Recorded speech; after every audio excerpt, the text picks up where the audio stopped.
Assalamualaikum warahmatullahi wabarakatuh. Perkenalkan, nama saya Robi Sofyan Gulantir. Saya mahasiswa Untirta, jurusan PPKN kelas B 2019. Di sini saya akan melaksanakan tugas saya dalam mata kuliah TIK, yang mana dalam tugasnya yaitu diperintahkan untuk membuat suatu produk multimedia atau menjelaskan mengenai materi dari program studi yang saya ampu, yaitu PPKN. Di sini saya akan membahas mengenai kewarganegaraan dan juga pada subpokoknya yaitu naturalisasi. Nah, sebagaimana kita tahu, warga negara adalah suatu individu atau kelompok yang menempati suatu wilayah dalam negara tersebut dan keberadaannya diakui oleh undang-undang serta negara tersebut, yang mana orang atau kelompok tersebut memiliki keistimewaan, yaitu memiliki hak dan kewajiban untuk berkontribusi pada negara tersebut. Kemudian ada juga yang namanya penduduk. Nah, berbeda dengan warga negara, penduduk meliputi beberapa hal, yang mana penduduk adalah orang yang menempati suatu tempat atau wilayah, akan tetapi orang atau kelompok tersebut tidak memiliki hak dan kewajiban atas negara tersebut, yang mana orang-orang yang menempati di situ bisa saja WNI maupun WNA. Nah, pada kali ini saya akan sedikit membahas mengenai berhubungan dengan kewarganegaraan juga, yaitu proses naturalisasi. Di sini agar mudah dimengerti, saya akan melampirkan beberapa contoh proses naturalisasi atau contoh naturalisasi yang ada di Indonesia.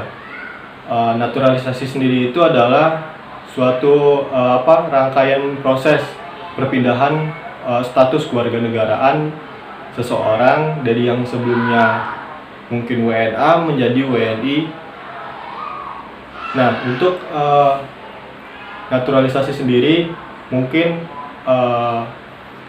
tidak asing terdengar atau keberadaannya muncul pada kisaran 2010, yang mana pada saat itu adalah orang yang melakukan naturalisasi yaitu Christian Eloko Gonzalez, salah satu pemain bola profesional yang ada di Indonesia. Nah, Christian Gonzalez ini tadinya adalah memiliki kewarganegaraan Uruguay. Akan tetapi Christian Gonzalez ini sudah lama berada di Indonesia dalam melaksanakan pekerjaannya sebagai pemain sepak bola di Indonesia. Kemudian pada tahun 2010, sebelum pegelaran Piala AFF, Eloko Gonzalez memutuskan untuk menjadi WNI dan tergabung dalam skuad timnas Indonesia. Nah, selain Christian Gonzalez ada juga Irfan Haris Bahdim.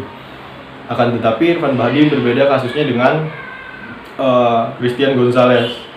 Mengapa demikian? Karena Irfan Bahdim walaupun ada DNA atau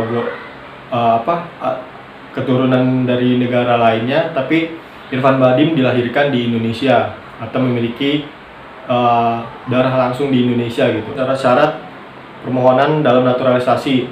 Nah, di sini pada poin yang pertama itu, proses naturalisasi bisa dilakukan apabila seseorang telah berusia 18 tahun atau sudah menikah. Nah, jadi apabila seseorang belum menginjak usianya 18 tahun atau belum menikah, jadi orang tersebut belum bisa menjadi warga negara Indonesia. Kemudian pada waktu mengajukan permohonan sudah bertempat tinggal di Indonesia itu sesingkatnya 5 tahun. Nah, 5 tahun itu dia tidak boleh keluar negeri atau berpindah-pindah, akan tetapi harus berturut-turut. Bisa berpindah-pindah, tapi paling sedikit dalam jangka waktu 10 tahun. Kalau tadi kan kalau tidak berpindah-pindah hanya 5 tahun. Nah, ini kalau berpindah-pindah bisa menjadi 10 tahun. Kemudian orang tersebut juga tentunya harus sehat jasmani dan rohani.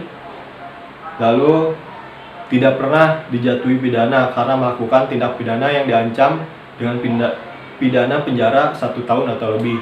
Tentu saja jika seseorang yang akan menjadi WNI telah mempunyai rekam jejak yang tidak baik dalam riwayat hidupnya, itu harus dipertimbangkan dan kemungkinan besar tidak bisa menjadi WNI dalam proses naturalisasinya. Selain itu juga harus mempunyai pekerjaan atau berpenghasilan yang tetap. Jadi ada maksud dan tujuan juga orang WNA menjadi WNI itu tidak sembarang juga. Nah, mungkin itu yang sedikit poin-poin yang harus diutamakan oleh WNA untuk menjadi WNI. Nah, di sini juga saya akan sedikit beropini mengenai kelebihan atau dampak positif dan negatifnya terhadap proses naturalisasi itu sendiri. Nah, untuk yang pertama, dampak positifnya menurut saya pribadi mungkin dalam konteks kita melihat tadi Christian Gonzalez, tentu saja akan menimbulkan dampak positifnya, yaitu karena kita tahu orang-orang dari luar negeri atau luar Indonesia itu kan postur atau kemampuan teknik dalam bermain bola itu kan berbeda dengan orang Indonesia.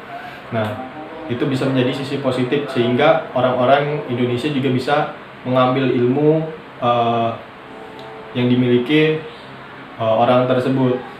Karena kita tahu juga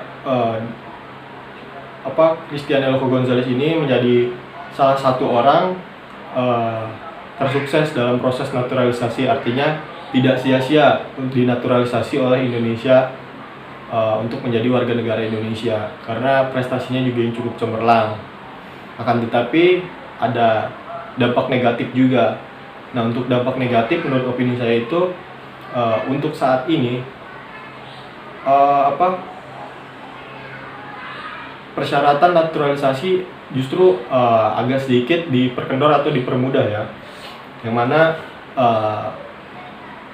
naturalisasi itu sendiri juga sudah memiliki peranan lain. Artinya contoh saja seperti misalnya di Liga Sepak Bola Indonesia, karena memiliki peraturan 3+1 atau 3 pemain asing bebas dan 1 pemain asing Asia, itu menyebabkan klub juga terbatas untuk merekrut pemain asing, sehingga sekiranya ada pemain asing yang mereka benar-benar incar, akan tetapi slot pemainnya sudah penuh dan terpaksa harus dinaturalisasi, itu juga merupakan suatu tindakan yang bisa dikatakan juga bisa salah, karena mungkin pada saat itu juga dampak positif memang terasa bagi klub sendiri, akan tetapi pada proses jangka panjangnya bisa saja orang tersebut menyeleweng atau keluar dari zona peraturan-peraturan yang harus ditetapkan gitu. Mungkin saja orang tersebut malah menjadi orang yang tidak baik. Mungkin itu sih opini dari saya. Tapi perlu kita cermati juga, naturalisasi memiliki kelebihan dan kekurangan yang masing-masing. Tinggal bagaimana kita menyikapi serta tetap mengawal, kemudian tetap meningkatkan, menjunjung tinggi rasa nasionalisme kita agar bangsa kita ini tidak diganggu atau merasa terusik oleh bangsa lain. Mungkin sekian pemaparan materi dari saya, kurang lebihnya mohon maaf.